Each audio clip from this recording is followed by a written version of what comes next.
নোয়াখালী এখন বাংলাদেশের সবচেয়ে ধনী জেলা। নোয়াখালীকে বাংলাদেশের দুবাই বললেও ভুল হবে না। কিন্তু কি এমন আছে নোয়াখালীতে যা তাদেরকে শীর্ষ ধনী বানিয়েছে? বিস্তারিত জেনে নেওয়া যাক। কৃষি খাত এবং রেমিটেন্স প্রেরণ, এই দুটি খাতের মাধ্যমেই মূলত নোয়াখালীর অর্থনীতি দিন দিন ফুলে ফেপে উঠছে। কৃষি খাত নোয়াখালীর আঞ্চলিক জিডিপিতে প্রায় 40% অবদান রাখে। এখানকার প্রায় 80% মানুষ প্রত্যক্ষ বা পরোক্ষভাবে কৃষিকাজের সঙ্গে যুক্ত। এর মধ্যে মাছ চাষ ও মাছ আহরণের সাথে জড়িত মানুষের সংখ্যা অনেক। নিম্নভূমি ও নদী বিধৌত এই অঞ্চলে কখনো মাছের অভাব হয় না। এই খাতের সঙ্গে সংশ্লিষ্ট নৌকা নির্মাণ, মেরামত, মাছ ধরার সরঞ্জাম প্রস্তুতকরণ, শুটকি উৎপাদন এবং জাল মেরামতের মতো কাজ নোয়াখালীর বহু মানুষের জীবিকার উৎস।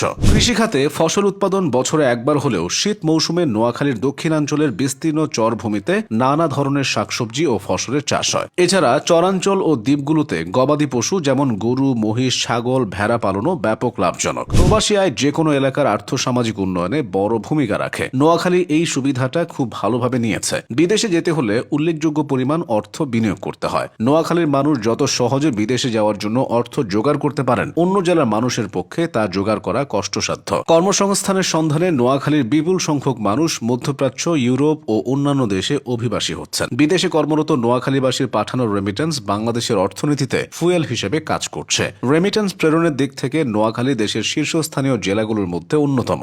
নোয়াখালীতে শিল্প কারখানা তেমন বিকশিত না হলেও এই জেলার বহু কৃতি সন্তান জাতীয় পর্যায়ে প্রতিষ্ঠিত শিল্পপতি ও ব্যবসায়ী হিসেবে স্বীকৃত। তারা দেশের বিভিন্ন অঞ্চলে বৃহৎ শিল্প বাণিজ্য গড়ে তুলেছেন। এখানকার বিখ্যাত শিল্পপতিদের মধ্যে রয়েছেন পার্টেক্স গ্রুপের চেয়ারম্যান জনাব এম এ হাশেম, যিনি বনানীতে অবস্থিত তার গ্রুপের মাধ্যমে প্লাস্টিক, ফার্মাসিউটিক্যালস এবং পাট শিল্পে দেশে বিদেশে সুনাম কুড়িয়েছেন। একইভাবে বেঙ্গল গ্রুপের চেয়ারম্যান জনাব মোর্শেদ এমপি এবং গ্লোব গ্রুপের চেয়ারম্যান জনাব হারুনুর রশিদ নোয়াখালীর কৃতি সন্তান। এছাড়াও ফার্মাসিউটিক্যালস খাতে সানম্যান গ্রুপের চেয়ারম্যান অবসরপ্রাপ্ত মেজর আব্দুল মান্নান, ইন্ট্রোম্যাক্স গ্রুপের এমডি জনাব এটিএম এনায়েতুল্লাহ এবং আজিম গ্রুপের প্রতিষ্ঠাতা জনাব ফজলে আজিমের মতো ব্যক্তিত্বরা নোয়াখালীর নাম উজ্জ্বল করেছেন। এই জেলার এই শিল্পপতিরা শুধু নোয়াখালীর উন্নয়ন নয়, গোটা দেশের উন্নয়নে ভূমিকা রাখছেন। বর্তমানে নোয়াখালী যতটা উন্নত তার চেয়ে দ্বিগুণ উন্নত হওয়ার সুযোগ তাদের রয়েছে। এই অঞ্চলে জমির দাম ক্রমাগত বৃদ্ধির প্রবণতাকে কাজে লাগিয়ে পরিকল্পিত আবাসন, বাণিজ্যিক জোন এবং পর্যটন বান্ধব অবকাঠামো গড়ে তোলা যেতে পারে। বিশেষ করে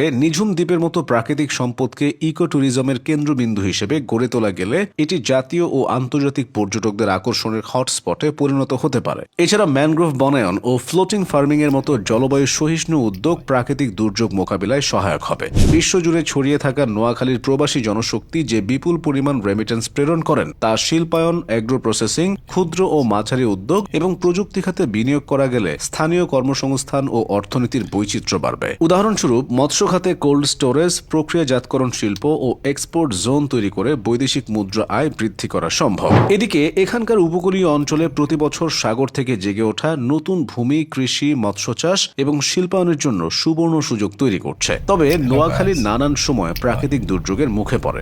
এতে যে ব্যাপক ক্ষতি হয় তা বলার অপেক্ষা রাখে না। প্রাকৃতিক দুর্যোগ মোকাবিলায় সবুজ বেষ্টনী যেমন ম্যানগ্রোভ বনায়ন, ভাসমান কৃষি এবং পরিবেশ বান্ধব নগর পরিকল্পনা প্রণয়ন করা অপরিহার্য। এক্ষেত্রে আন্তর্জাতিক সংস্থাগুলোর সহায়তায় জলবায়ু তহবিলের সদ্ব্যবহার করা যেতে পারে। নোয়াখালীর উন্নয়নের যাত্রা বাধাহীন থাকলে তারা বাংলাদেশের অর্থনৈতিক উন্নয়নের প্রাণকেন্দ্রে পরিণত হতে পারে। নোয়াখালী তখন বিভাগীয় মর্যাদাও পেতে পারে।